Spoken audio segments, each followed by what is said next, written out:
Lucas 17, versículos 1 ao versículo 6. Diz assim: Jesus disse aos seus discípulos: é inevitável que existam pedras de tropeço, mas ai de quem é responsável por elas. Seria melhor para esse que uma pedra de moinho fosse pendurada ao seu pescoço e fosse atirada no mar do que fazer tropeçar um destes pequeninos. Tenham cuidado. Se o teu irmão pecar, repreenda-o. Se ele se arrepender, perdoe-lhe. Se pecar contra você 7 vezes num dia, e 7 vezes vier para lhe dizer: estou arrependido, perdoe-lhe. Então os apóstolos disseram ao Senhor: aumente-nos a fé. Ao que o Senhor respondeu: se vocês tivessem fé como um grão de mostarda, diriam a esta amoreira: arranque-se e transplante-se no mar, e ela obedeceria. Amém? Irmãos, no início aí nós temos um chamado de Jesus aos seus discípulos e um alerta para aqueles que se tornariam os principais líderes da igreja e para cada um de nós. E a maioria de nós, de alguma forma, somos líderes, irmãos. Às vezes pensa assim, aqui Jesus está falando sobre o perigo do líder que leva o outro a pecar, da pessoa que leva a outra a pecar. E se não somos líderes, às vezes, na igreja, somos na nossa casa. E aí podemos cometer um pecado ainda maior, que é conduzir os nossos filhos a uma vida afastada de Deus, a uma vida completamente errada. E essa palavra aqui, irmãos, na tradução que eu acabei de ler, que é a Nova Almeida Atualizada, Jesus diz: é inevitável que existam pedras de tropeço. Nas traduções mais antigas vem: é inevitável que hajam escândalos. Vamos parar para pensar em algumas coisas que Jesus está ensinando, irmãos. Não adianta dar piti, dar piripaque diante das coisas erradas que acontecem no meio da igreja. Jesus mesmo disse o que aqui, irmãos? Qual é a palavra usada por Jesus? É inevitável. Jesus está dizendo o seguinte: coisas ruins vão acontecer no meio do meu povo. O meu povo vai servir, ou pelo menos alguns que estão dentro do povo dele, aí já não sei, irmãos. Quem é povo de Deus, se servir de pedra de tropeço, de escândalo, vai se arrepender em algum momento. É inevitável que isso aconteça. Falsos ensinos, mau testemunho, práticas perversas, é inevitável. Porém, irmãos, a gente tem que pensar o seguinte: quando Jesus fala inevitável que haja pedras de tropeço, é inevitável que hajam escândalos, essa palavra escândalo, ela, dentre os vários significados que ela tem, ela significa, por exemplo, armadilha. É uma espécie de um laço que pode ser criado para levar outros a errar. Por isso que a tradução também diz aí de pedras de tropeço. Uma coisa colocada num local que acaba levando outros ao erro. E o que acontece, irmãos? É interessante que várias vezes eu ouvi essa palavra na igreja sobre o perigo dos escândalos. E normalmente o perigo dos escândalos a gente sempre usa muito naquilo que uma pessoa faz contrária à fé. E eu diria, irmãos, que eu já ouvi às vezes a igreja preocupada com detalhezinhos e deixando passar coisas imensas. É aquela coisa do coar um mosquito e deixar passar um elefante. Eu lembro quando criança, quando se falava muito de escândalo, tirando o escândalo maior, que era o adultério, ou a fornicação, que era tido como maior pela igreja, havia também os escândalos que era, por exemplo, uma pessoa, antigamente tinha o Guaraná de 600 ml, na garrafa igual a garrafa de cerveja, e como o cristão evangélico tem o hábito de ser contrário à bebida alcoólica, aí dizer que uma pessoa quando vai beber um Guaraná tinha que tomar cuidado, né? Na época tinha um Simba, tinha que deixar o Simba bem virado ali para todo mundo ver que é Simba, que não era Antártica, não era Skol, porque senão podia provocar escândalo. Se o crente for pego fumando, os outros verem a pessoa fumando, podia provocar escândalo.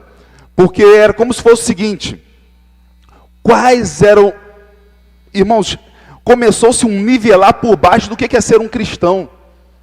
O que é característica de um cristão? E eu diria que os mais antigos ouviram muito isso: o cristão não bebe e não fuma. É muito pouco, irmãos, para quem foi chamado por Cristo. Tanto que aqui, logo depois, Jesus vai falar sobre um ensino extraordinário sobre o perdão.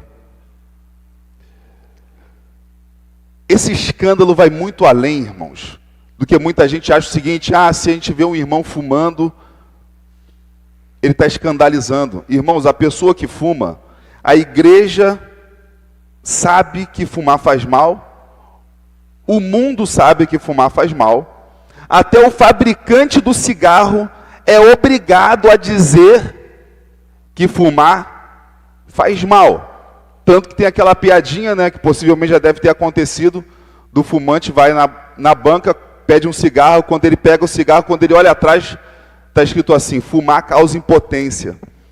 Aí o cara vai e pede: por favor, troca por um que provoca câncer. Né? Por causa da visão, o cara sabe, meu irmão, que aquilo faz mal. Mas ele segue. O escândalo, ele pode ser muito mais sutil, irmãos.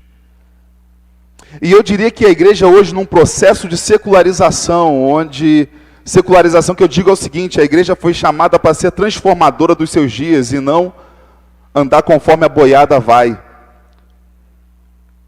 Isso é muito mais sutil.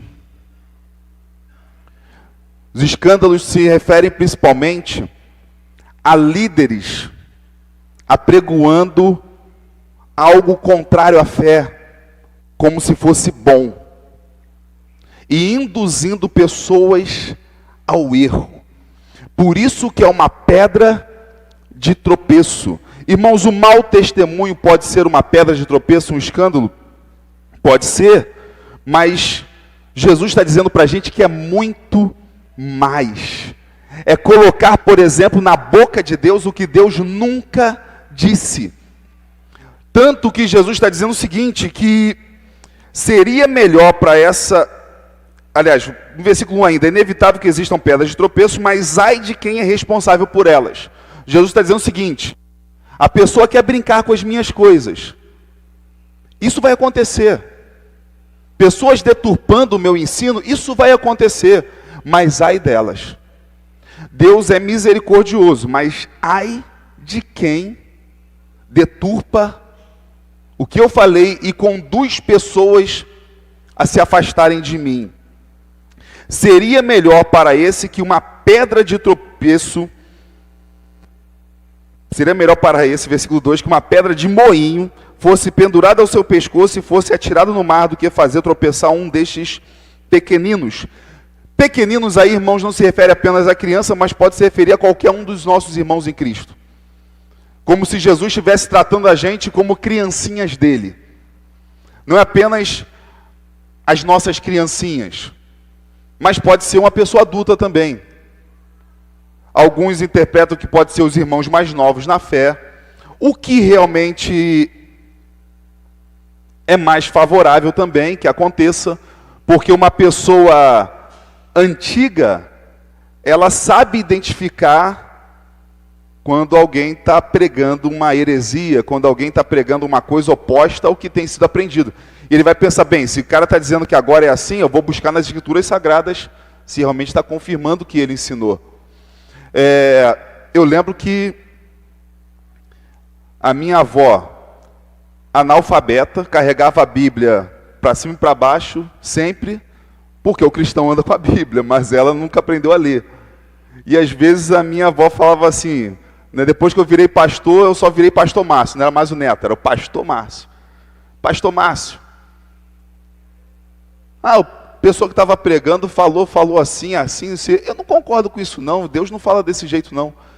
E eu pensava assim, minha avó analfabeta sabia diferenciar um ensino falso, um ensino errado. Pelo tanto que a pessoa ouve, pelo tanto que ela aprende. Então, quanto mais novinha a pessoa for na fé, é mais fácil dela ser iludida por um falso ensino. E não apenas, irmãos, a pessoa novinha na fé. Existe dentre nós, irmãos, nós sofremos muitas tentações. Então a gente às vezes está doido para fazer muita coisa. Vem uma pessoa intitulada pastor, bispo, apóstolo, seja lá o que for, líder, homem de Deus, com qualquer título desse que seja, dizendo para você que está muito legal você seguir com um estilo de vida que você está doido para seguir, você vai dizer logo, não, é isso aí, eu concordo com esse aqui, eu não concordo com aquele ali. E aí Jesus está dizendo o seguinte, é inevitável que falsos ensinos aconteçam. É inevitável que escândalos aconteçam. E escândalo, irmãos, pode ser um mau testemunho, falei aqui, pode ser, mas é muito mais do que isso. Escândalo se refere a uma armadilha colocada, levando outros ao erro, induzindo outros ao erro. E irmãos, qualquer um de nós podemos colocar armadilha. Na linguagem, irmãos, na linguagem do pentecostal, ele diz, toma cuidado que isso é laço, meu irmão. Armadilha. Qualquer um de nós podemos implantar uma armadilha. Só que, irmãos, os líderes estão muito mais sujeitos a fazer isso. Eu que estou aqui constantemente pregando, quase todo domingo, seja pela manhã ou à noite, eu estou aqui pregando. É muito mais fácil que seja eu uma pessoa a induzir vocês ao erro. É muito mais fácil que seja um pastor. E o pior, irmãos, uma pessoa que dá um mau testemunho, a gente fala assim, aquela pessoa ali está dando mau testemunho. Se a gente está falando que a pessoa está dando mau testemunho, significa o quê? Nós sabemos identificar o que é um mau testemunho. Mas às vezes a palavra que vem do pastor, ou qualquer outro que se intitula pastor, vem para a pessoa com um peso de ser algo de Deus. Por isso, irmãos, que nós somos chamados a crescer nas Escrituras, a buscar as Escrituras e esvaziar as coisas da nossa opinião para que prevaleça a vontade do Eterno. E aí perceba, irmãos, algo que deixa Jesus irado. Aquele que por seus falsos ensinos provocam armadilhas, laços, escândalos, pedras de tropeço que podem levar um dos pequeninos queridos do Senhor Jesus a cair, a tropeçar. Perceba, irmãos, o nosso Deus amoroso, como Ele também é irado, justo. Ele diz o seguinte, melhor seria amarrar uma pedra de moinho, que fosse uma pedra de moinho pendurada no pescoço, e fosse atirada no mar, do que fazer tropeçar um destes pequeninos.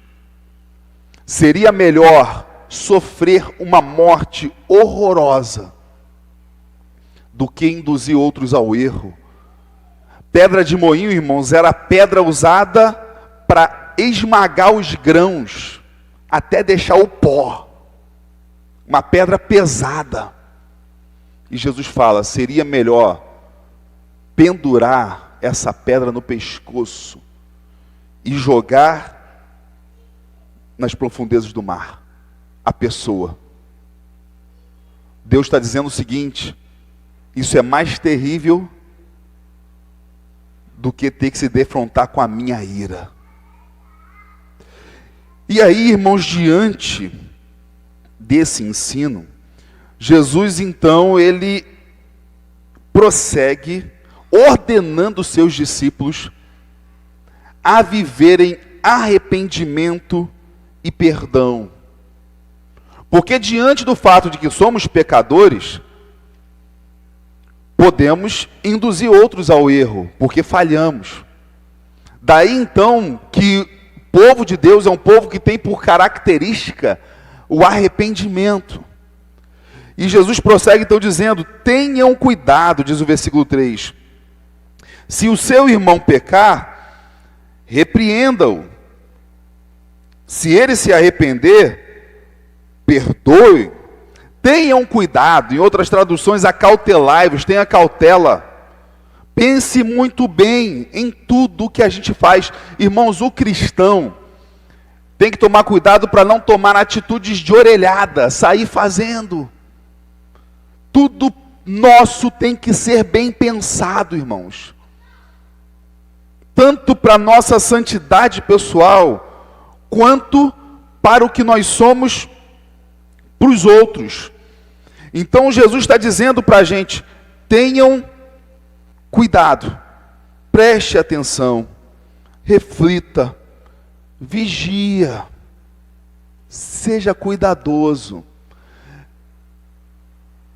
O cristão, irmãos, é um hábito que na nossa vida corrida a gente praticamente não tem, principalmente nós ocidentais, o hábito da meditação, o hábito do silêncio e da solitude. Solitude que não é o estar sozinho, a gente sempre está com Deus, mas não é viver solitariamente, mas tirar aquele momento a sós com Deus, de meditação, de silêncio, onde estamos prontos ali para que nenhum burburinho, nenhum barulho do mundo ao nosso redor tire a nossa atenção. E no encontro com Deus, por meio da sua palavra e da oração, nós crescermos na nossa vida como seres humanos, nesse mundo que estamos inserindo. Irmãos, característica do mundo de hoje é o seguinte: cada um está exigindo que o outro seja melhor. Característica cristã: que eu seja melhor, ainda que todos sejam ruins. Que eu seja o melhor que Deus pode fazer, que Deus tem para fazer em mim. Poder e pode. Ainda que o mundo ao meu redor esteja se destruindo, porque se o mundo ao meu redor está se destruindo, eu estou exigindo que as pessoas se acertam. Quando eu mesmo não me acerto, ninguém está acertando nada. Nós fomos chamados a reconstruir esse mundo, irmãos. O povo evangélico, ele cresceu numa cultura extremamente pessimista e muito, diria, preguiçosa. O mundo vai de mal a pior, porque no fim dos tempos é assim mesmo, tudo vai piorar. Irmão, Jesus falou que há muita coisa que vai piorar, tem coisa que vai melhorar, tem de tudo na palavra, irmãos. Mas Deus mandou o seguinte: no meio de um mundo que deixa de amar, a sua igreja foi chamada a viver um amor extraordinário, exponencial, fora do comum, onde o perdão é uma das principais características inexplicáveis para o ser humano, mas vivida por seus discípulos. Jesus, irmãos, ele disse que ele vai restaurar a sua criação, que ele vai criar um novo céu e uma nova terra. Quando se fala, por exemplo, de que no futuro tudo está entesourado para o fogo, fogo também tem o significado, irmãos, de purificação. Então nós temos que assumir a nossa posição de discípulos de Cristo, de parceiros de Deus, na transformação do mundo, e entender que é nosso papel transformar este mundo. O quanto vamos conseguir, Deus vai nos capacitar, mas a questão é o quanto nós estamos dispostos e conscientes disso. Se Deus vai reconstruir a terra, se Ele vai fazer com que um dia habitemos no novo céu e na nova terra, significa, irmãos, que Deus não desistiu desta terra, então cabe à igreja fazer parte, junto a Deus, da obra de reconstrução do paraíso destruído, da criação que Ele confiou às nossas mãos, tanto da humanidade quanto de toda essa natureza. E lembrar o mandato cultural que Deus disse a Adão: governai a terra, sujeitai ela. O governo das coisas deste mundo para o bem-estar delas. A igreja assumia essa posição onde ela não é como o homem atual, que exige que os outros sejam melhores, mas que sejamos nós melhores. Isso tem muito a ver até mesmo, irmão, se a gente pensar nessa questão anterior, na visão do escândalo, né? Se nossas ações ruins, nossos ensinos ruins levam outros a tropeçarem, os pequeninos a tropeçarem, significa que se nosso bom ensino, nossa vida de fidelidade, nossa vida de submissão a Deus, pode conduzir outros que estão caídos a se levantar. Nós queremos fazer o que nessa terra? Levar pessoas a caírem ou levar pessoas a levantarem. E aí Jesus dá para a gente, irmãos, um ensino difícil demais. Porque, irmãos, o cristão foi chamado a viver algo fora do comum. É só ver na Bíblia, irmãos, nós somos o povo chamado a amar o inimigo, a abençoar quem persegue a gente. Se nós dermos amor ao inimigo, imagina que tipo de amor nós daríamos uns para os outros aqui, irmãos, que são nossos irmãos, que às vezes chateiam, um chateia o outro. Eu lembro quando era adolescente, tinha uma música, tocava muito na rádio, né, que era Eu Passo Raiva, Raiva é muita raiva, aquele estilo meio, né, matuto, né? Eu passo raiva, raiva é muita raiva, eu passo raiva com aquele irmãozinho. É difícil de pastorear, mas com a graça do Senhor eu chego lá. A música, irmãos, o cara está falando assim, olha, irmão, tem gente que me dá raiva.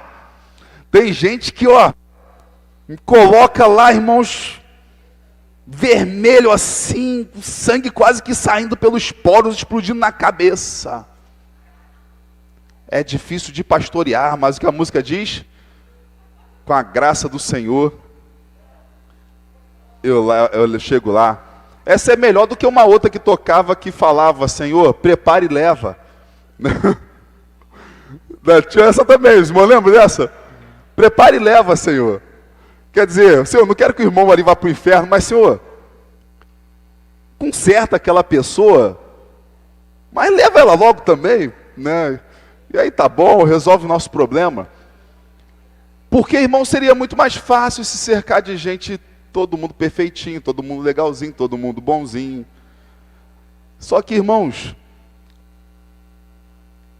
Jesus nunca ensinou isso em lugar nenhum. Os 12 apóstolos, já parou para pensar nas características dos 12 apóstolos? Que lá tinha o Judas que traiu, que lá tinha Mateus e Simão Zelote. Mateus, ele era um publicano, então, de um grupo considerado traidor dos judeus, porque cobrava os impostos dos judeus para levar a Roma. E o Zelote, os publicanos eram esses, cobradores de impostos a serviço de Roma, e os impostos altíssimos de Roma, e eles aí levavam às vezes mais para poder ter ganho pessoal. E os zelotes eram o povo libertário dos judeus. Era aquele que pegava espadas, armas, para tentar, por meio da guerrilha, na nosso linguajar hoje, por meio da guerrilha, tentar chegar a uma libertação. Jesus chamou, irmãos, Mateus, que era publicano, e Simão, que era zelote, para fazer parte do seu discipulado. Esses dois homens estão ali listados entre os 12 apóstolos. Isso aí é um exemplo bem claro, irmãos, de toda a polarização que existe hoje, por exemplo. Mateus estava num lado da política, Simão estava no outro lado da política. Ambos abriram mão e largaram suas ideologias, porque agora eles seguem Jesus, que não é uma ideologia, é uma ordem, é um mandamento, é um ensino de vida, é uma vida eterna, é uma característica transformadora. Tanto que às vezes falam sobre inclusivismo, né, irmão? Inclusivismo. A igreja tem que aceitar isso, aceitar aquilo, aceitar aquilo, aceitar aquilo outro. Irmãos, e a igreja aceita tudo. A igreja é inclusivista. A igreja é inclusiva. Mas ela é transformadora. As pessoas chegam do jeito que elas são. Mas não para continuar a mesma coisa. É uma frase que eu acho belíssima, irmãos, do escritor Philip Yancey, que ele escreveu no livro dele, Maravilhosa Graça. Ele diz assim: Deus nos ama ao ponto de nos aceitar como nós somos. Mas Ele nos ama demais para permitir que nós continuemos os mesmos. Nos ama a ponto de nos aceitar como somos, mas nos ama demais para permitir que nós continuemos os mesmos. Então Jesus está dizendo para a gente: tenha cuidado. Se o seu irmão pecar, repreenda-o. Irmão, Jesus mata aquele negócio que tem hoje em dia, aquele papo que diz assim: ó, não julgue não. Irmãos, uma coisa é julgar. Julgar é quando você já dá a sentença e condena. Outra coisa é repreender. Por exemplo, irmãos, acho que até na nossa linguagem hoje social dá para entender bem isso. O policial pega alguém em flagrante na rua, em roubo flagrante. O policial prende a pessoa. O policial repreende a pessoa diante do ato que ela está fazendo. O policial julgou? Não. Quem é que vai julgar? O juiz. Mas o policial fez o primeiro ato. Identificou que a pessoa cometeu um crime, um erro, e a repreendeu por esse ato. O problema é que hoje em dia, irmãos, pegam aquela palavra de Jesus: não julgueis para que não sejais julgados, e querem transformar a gente numa sociedade onde uma igreja onde ninguém pode apontar o erro do outro. Se ninguém pode apontar o erro do outro, porque Jesus disse: não julgueis para que não sejais julgados, por que Jesus está dizendo aqui então para repreender, se o irmão pecar? É o mesmo Jesus, irmãos. A questão, isso aí é o que eu falo do tropeçar. Você escolhe um texto, você pega aquele textinho ali isolado e você monta todo um estilo de vida em cima daquilo, esquecendo o resto. E aí Jesus mesmo diz acerca dele: o Filho do Homem não veio para julgar o mundo, mas para salvá-lo. E uma das características da salvação, irmãos, é que o povo salvo era um povo que? Arrependido. Quando a mulher pecadora, que possivelmente era prostituta, derrama o perfume caríssimo nos pés de Jesus, Jesus diz que ali houve salvação. Quando Zaqueu, publicano, se arrepende da sua corrupção e diz que daria metade do bem aos pobres, e se ele tivesse roubado alguém, ele restituiria 4 vezes mais. O que Jesus disse acerca de Zaqueu? Hoje houve salvação nesta casa. Essa característica, irmãos, que o pessoal diz o seguinte: cada um conviva com o seu erro, porque ninguém julga ninguém. Isso aí, irmãos, é uma característica de um povo não salvo, onde cada um vive como bem entende. Nós temos 66 livros ensinando a gente a não pecar, irmãos. Como que uma pessoa não pode dizer para outra que ela está errada? Como que um pai e uma mãe não pode dizer para os seus filhos que eles estão errados? Mesmo que o filho tenha 70 anos de idade, e o pai e a mãe tenham 100, ainda recai sobre o filho: honra seu pai e sua mãe, para que seus dias se prolonguem na face da terra.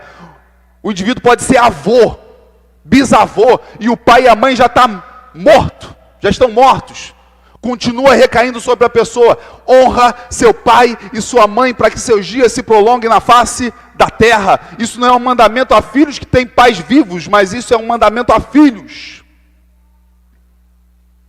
E aí Jesus está dizendo, o não julgueis para que não sejais julgados é o seguinte, irmãos.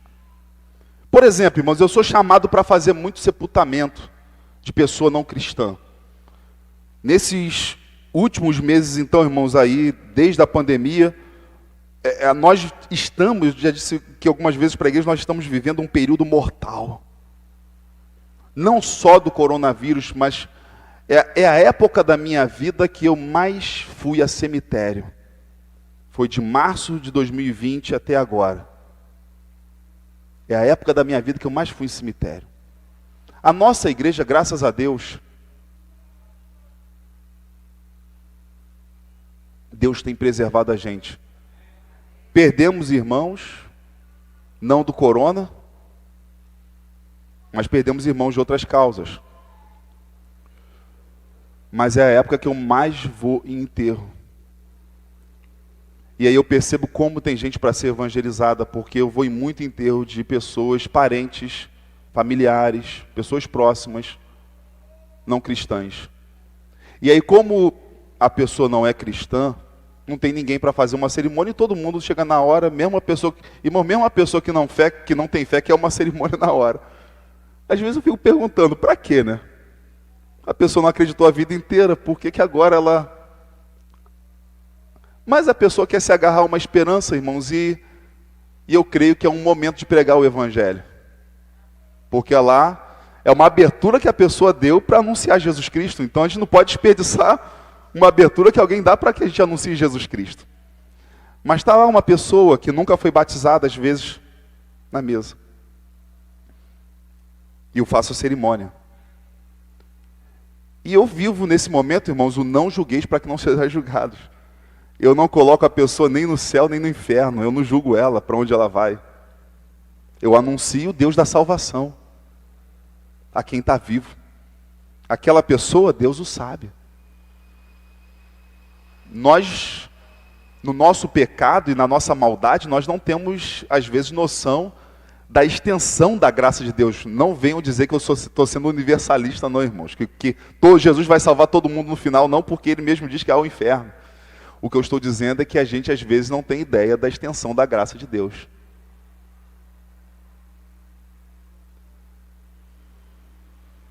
Do quanto que Ele pode salvar e do quanto que Ele quer salvar. Mas ali não cabe a mim, irmãos. Julgar se a pessoa vai para o inferno, julgar se a pessoa vai para o céu. Não cabe a mim julgar ninguém.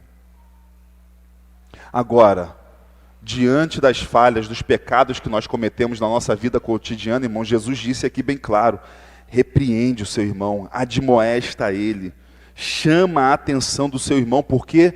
Porque ele está vivendo num grande perigo, ele está vivendo num perigo mortal.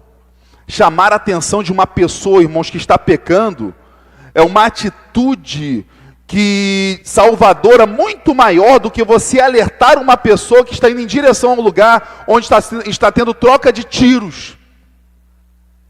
Porque a troca de tiros mata o corpo.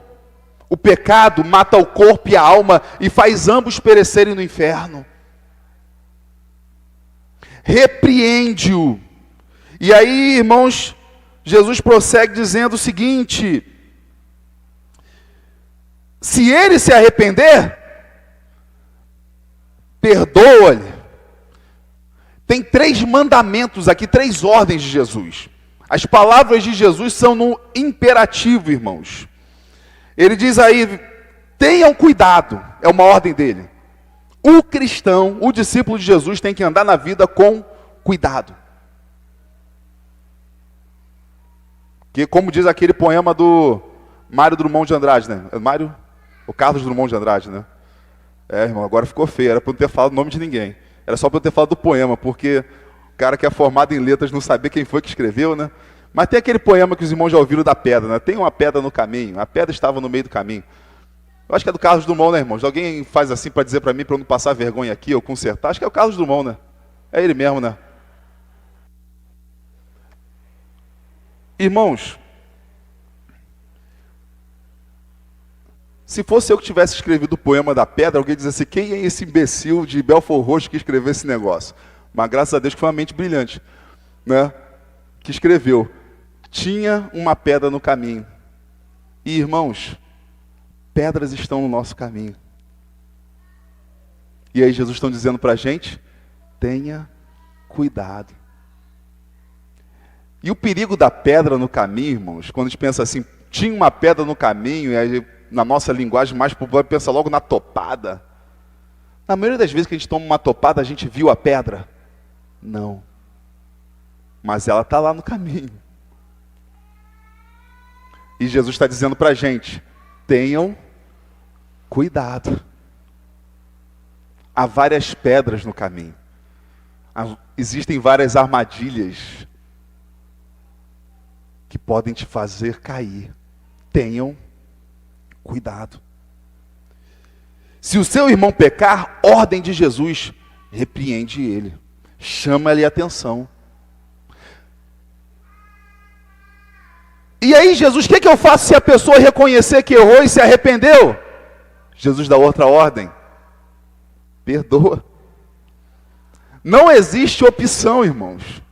Para o cristão, a ordem é perdoa.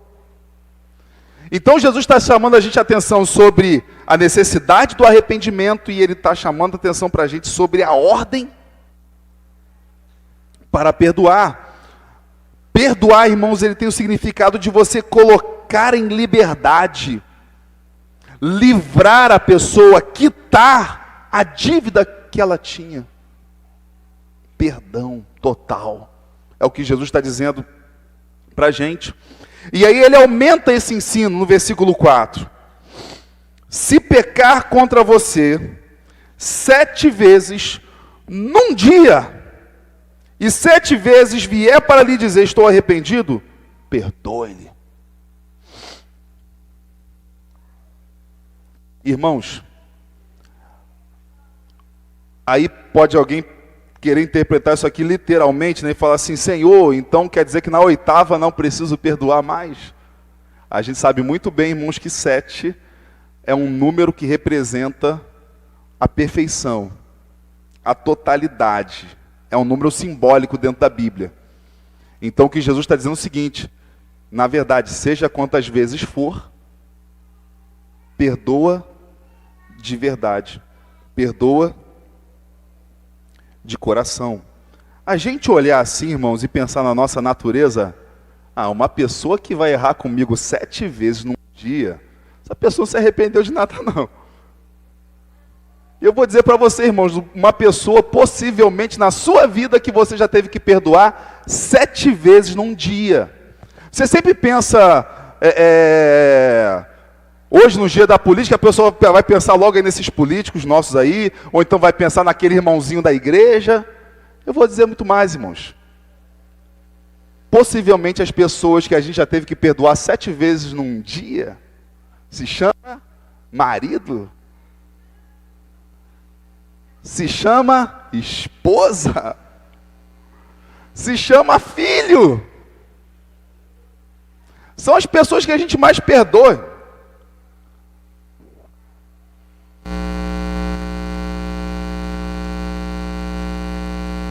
A Beth tem mais tempo de vida comigo do que com o pai e a mãe dela. E a Beth já perdoou muita coisa, eu já vi ela perdoar muita gente na vida. E às vezes eu penso assim, eu tenho certeza que a pessoa que ela mais perdoou fui eu. Porque 20 anos de casado. A gente casou, ela tinha 18 anos. Hoje tem 20 de casado, tem mais tempo comigo. Ela já teve que perdoar mais que o pai e a mãe dela. E começa por aí. Aí eis uma grande questão, irmãos. O perdão, ele vai também exigir uma outra coisa da gente, que é o amor. Quem a gente ama, a gente perdoa quantas vezes for preciso. A gente perdoa os nossos filhos de de uma coisa às vezes grande demais, e às vezes não perdoa o filho do nosso irmão por uma coisa muito menor do que o nosso filho fez. E por que a gente perdoou aquela pessoa, aquela outra não? Porque aquela pessoa a gente ama muito. Então, quando se pensa em perdoar, já está se exigindo um amor. E quando se fala do perdão cristão, irmãos, está se exigindo que a gente busque amar como Cristo amou. Por isso, irmãos, que é interessante que tem uma abelha aqui, doida aqui para beber suco de uva. Quer furar fila na ceia. O que acontece, irmãos? Não sei por que eu fui falar da abelha, eu esqueci o que eu ia falar. Cara, esse meu problema, cara, um dia eu vou me curar quando...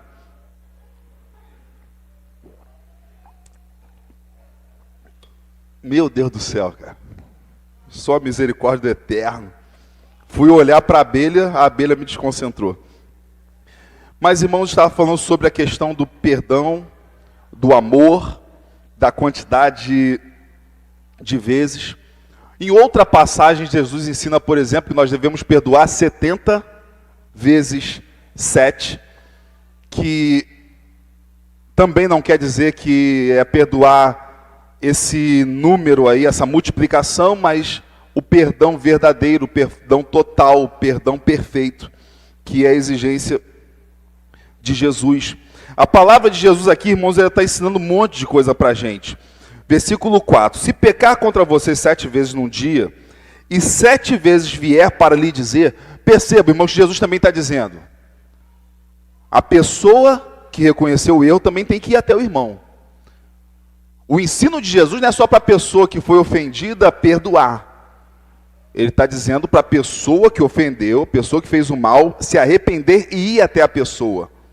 Porque eu já vi pessoas pensando o seguinte assim, fulano ali nunca me perdoou. E a gente exige o perdão da outra pessoa, mas também a pessoa nunca teve a coragem de ir até diante da outra pessoa e reconhecer o que fez. Irmãos, se perdoar é uma grande virtude cristã, se arrepender também. Admitir o pecado, seja qual o tamanho dele, seja qual a gravidade dele, seja qual a exposição e o que aquilo pode provocar depois. Jesus está ensinando para a gente que não existe nada mais digno. Não é digno fingir o que não é. Aquele que finge o bem e não é, e que acaba levando outros a tropeçar, Jesus já disse aqui, o que essa pessoa vai receber. Aquele que induz outros ao erro, Jesus já disse aqui nesse texto que esses vão receber, era melhor para eles que tivesse uma pedra pesada amarrada no pescoço e jogada no mar. Jesus já está dizendo sobre aquele que insiste no erro e não se arrepende. E não apenas de ela mesma errar, ela induzir outros ao erro. Jesus já está dizendo que elas recebem. Agora, aquele que reconhece sua falha e vem até as pessoas a qual falharam, Jesus está dando para a gente só uma opção: perdoa elas. E Jesus está dizendo também para a gente nas nossas falhas, vai até o seu irmão, arrependido.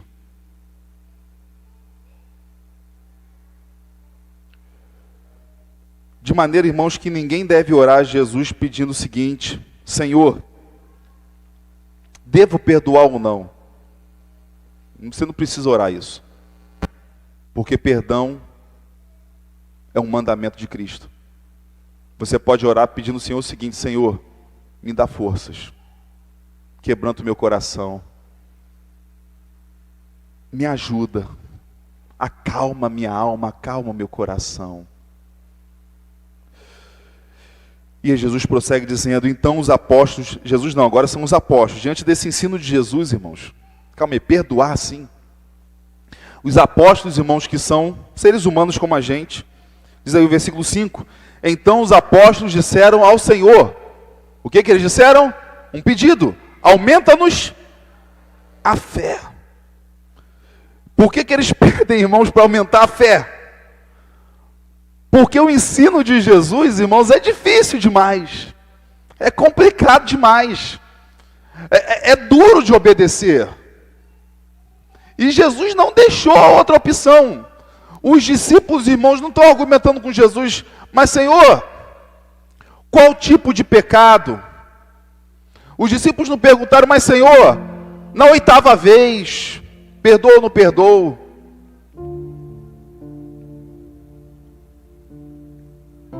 Os discípulos entenderam muito bem claro o que Jesus falou. Quantas vezes seu irmão vier contra você, perdoe. Quantas vezes, pai e mãe, você já perdoou seu filho? E seu filho é a pessoa que mais deveria te honrar. Quantas vezes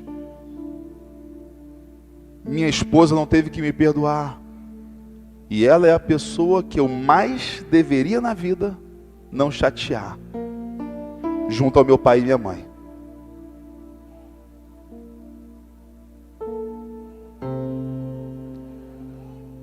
Pai e mãe, hoje, irmãos, é até uma coisa interessante, pai e mãe hoje, ele é ensinado só, a nossa geração quer que pai e mãe só perdoe. Mas o ensino de Jesus aqui, ele diz o quê? Tenham cuidado, repreende e perdoa. Pai e mãe, você tem a ordem de perdoar seus filhos, mas você também tem a ordem de Jesus que seus filhos, se seus filhos pecarem contra você, repreende. Isso já começa na nossa casa, irmãos.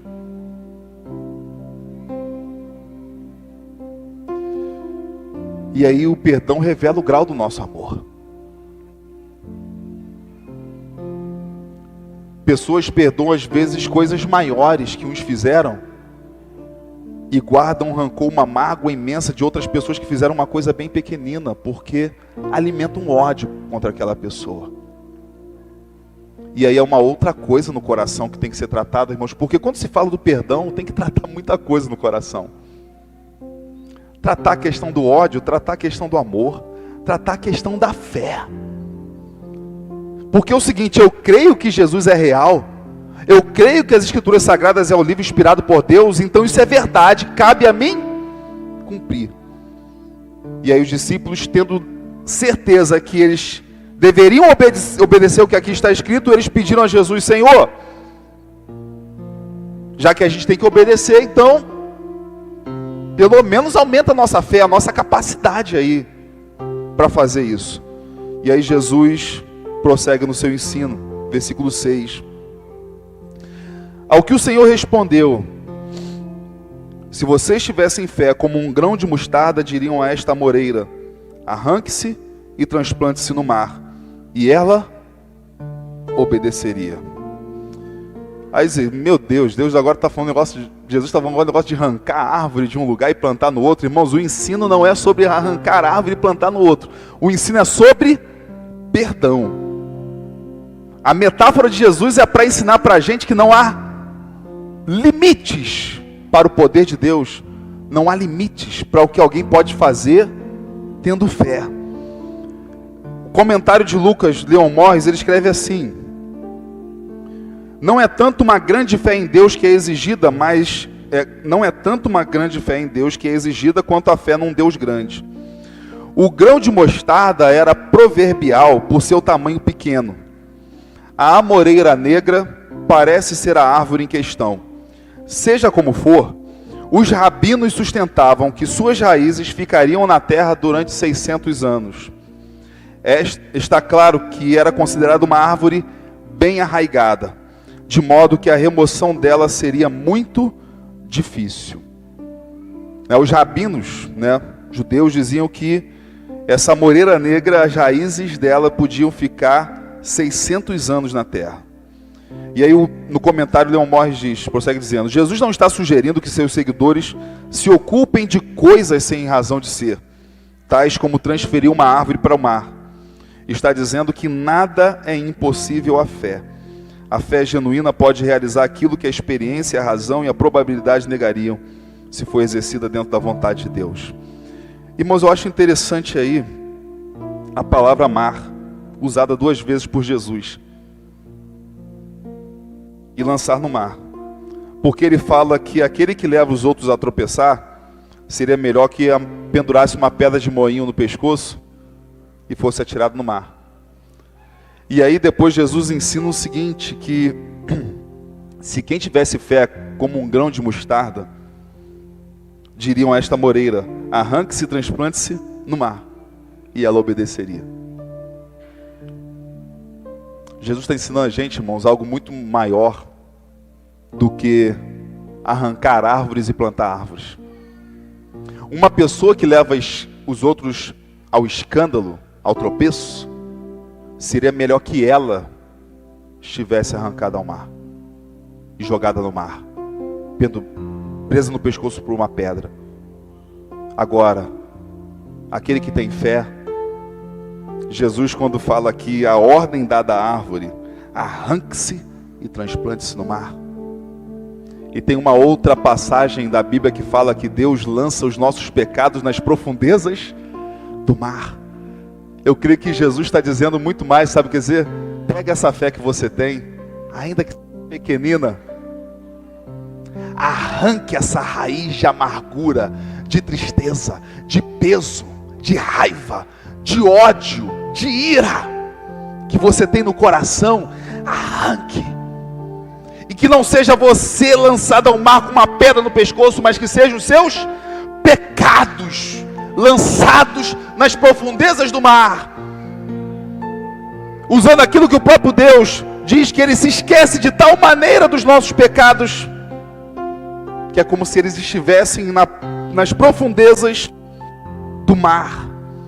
Quando os discípulos pedem, Senhor, aumenta-nos a fé, Jesus fala, se vocês tivessem fé do tamanho se vocês tivessem fé como um grão de mostarda. Em geral, entende-se que é por causa do tamanho. Uma fé ainda que pequenina. O Senhor está falando o seguinte, discípulos, meus filhos amados, mais importante do que vocês quererem que a fé aumente, é pegar essa fé pequenininha que vocês têm e usar elas. Começa a usar essa fé. O que não é usado, irmãos, atrofia. Mas o que é exercitado, cresce naturalmente.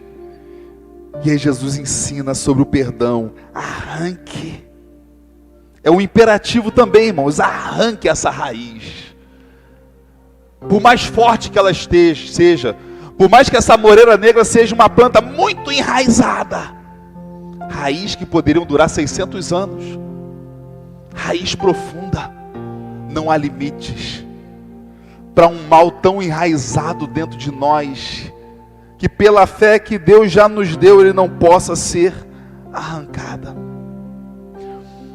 Assim como uma árvore que é feita de madeira, de um material duro, Deus dá uma ordem, remove essa dureza, que a dureza do nosso coração seja removido pela raiz, lançado no mar das profundezas, aonde Deus diz, eu não vejo o pecado de vocês. E aí, irmãos, por que podemos ter esses pecados perdoados? Esse pão e este cálice que está aqui na nossa frente representam isso. Porque um dia Deus saiu de um lugar e veio para outro. Saiu da sua glória e se tornou um ser humano, para manifestar a nós uma esperança, para que nos desse o maior dos perdões. Por isso que Jesus ensina a gente a orar na oração do Pai Nosso. Pai, perdoa as nossas dívidas assim como nós temos perdoado. Porque o Deus perdoador, Ele deu a característica aos seus filhos, que é de também perdoar. Para perdoar, irmãos, nós temos que dar um nome verdadeiro para as coisas. A gente às vezes acha que só não vai muito com a carinha do irmão, que o irmão não nos atrai muito. E é necessário que a gente dê o nome verdadeiro ao que a gente sente. Às vezes o que a gente sente pelo irmão é ódio, raiva. Ou então, irmãos, às vezes uma coisa pior do que ódio e raiva, eu acho. A gente dá desprezo. Desprezo. E desprezo foi o que Jesus experimentou. O mundo despreza Jesus, então a gente tem que dar o nome verdadeiro aos pecados, irmãos. Esse papo de que eu estou com o meu pecado aqui, ninguém se mete, cada um na sua, irmãos. Isso é para ir fora, para o povo de Deus não. Nós fomos chamados a cuidar um do outro, a zelar um do outro, e Jesus chamou aqui a gente e deu a ordem: repreenda um ao outro quando pecarem, para que haja oportunidade de arrependimento, para que haja oportunidade de experimentar o perdão, porque o perdão é necessário, o perdão é curador, o perdão é libertador, porque nós experimentamos esse perdão de Cristo, irmãos. Quando a gente admite que as nossas atitudes de desprezo a Deus são pecado, quando a gente reconhece que a gente fez o nosso coração de rei da nossa vida, e nós nos transformamos no nosso próprio ídolo, Deus da nossa vida, e a gente reconhece isso é um pecado, isso é maldade, que nós nos voltamos contra o Criador, que nós queremos fazer as coisas do nosso jeito, entregues ao nosso egoísmo, à nossa individualidade, ao nosso jeito de ser, ao nosso gosto, às nossas opiniões, ainda que isso esteja destruindo o mundo no decorrer dos anos, o mundo criado por Deus, ainda que isso destrua as pessoas neste mundo amado por Deus, porque não é o que diz João 3,16, Deus amou o mundo de tal maneira que deu o seu Filho unigênito, para que todo que nele crê não pereça, mas tenha a vida eterna. Vindo o Filho de Deus, o Deus desprezado pelos homens, mas que decidiu não desprezar, para chamar a nossa atenção, e nos deu o Espírito, e pelo Espírito nós podemos enxergar que somos pecadores, porque é o Espírito que diz a palavra que Ele convence do pecado, da justiça e do juízo.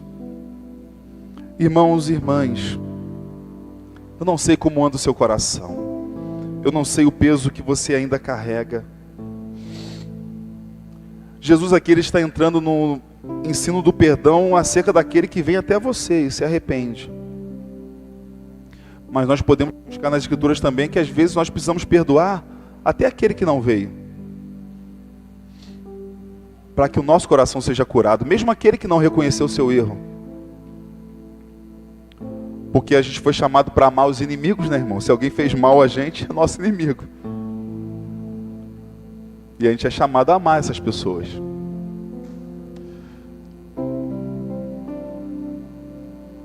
Feche seus olhos nesse momento, para que nada te desconcentre. Enxergue seu coração agora. E pense se teve alguém que já te suplicou perdão e você não perdoou a pessoa ainda.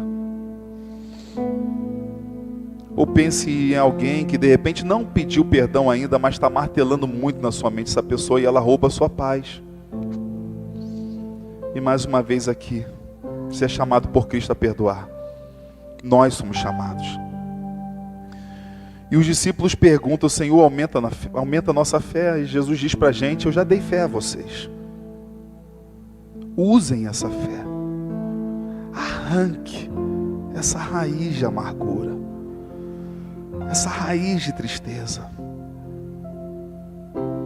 Deus santo e maravilhoso, nós louvamos a Ti. Agradecemos, ó Pai, por Sua imensa misericórdia, pelo Seu imenso amor. Transborda o nosso coração da Tua alegria, ó Pai. Ó Deus santo, nos ensina a viver a Tua palavra. Ó Pai santo, nos ensina, Senhor, a praticarmos a fé. Esta fé que envolve perdão, que envolve arrependimento. Ensina-nos, Senhor. Enche-nos do Teu Espírito Santo, ó Pai. Batiza-nos com Teu amor. Transborda o nosso coração, ó Pai, da Tua graça e misericórdia. Livra-nos, Senhor, de todo mal. Pai Santo, queremos nessa manhã orar como o Senhor nos ensinou. Perdoa as nossas dívidas como temos perdoados aqueles que nos devem, aqueles que nos ofendem. Oh, Deus Santo, e se não temos vivido plenamente o perdão, repreende a gente também, Senhor. Revela, Pai, o mal que é no nosso coração, enraizado, acomodado aqui dentro, Pai, na nossa mente, Senhor. Livra-nos, ó Pai, como também foi ensinado na oração. Não nos deixes em tentação, mas livra-nos do mal. Livrai-nos, Senhor, do mal, e do mal mais pernicioso, enganador, terrível, que é o mal do nosso próprio coração, ó Pai, que é a mentira que conta pra gente mesmo. Ó Deus Santo, tem misericórdia, ó Pai, e nós louvamos a Ti porque Tu és misericordioso. Obrigado, Senhor, por esse momento. Ensina-nos, Senhor, a perdoar. Ensina-nos a amar. Ensina-nos, Senhor, a usarmos a fé que o Senhor já nos deu. E vivermos assim a esperança em Ti, exclusivamente em Ti. É o nosso clamor, nossa súplica, ó Pai. No nome maravilhoso e santo de nosso Senhor e Salvador Jesus Cristo.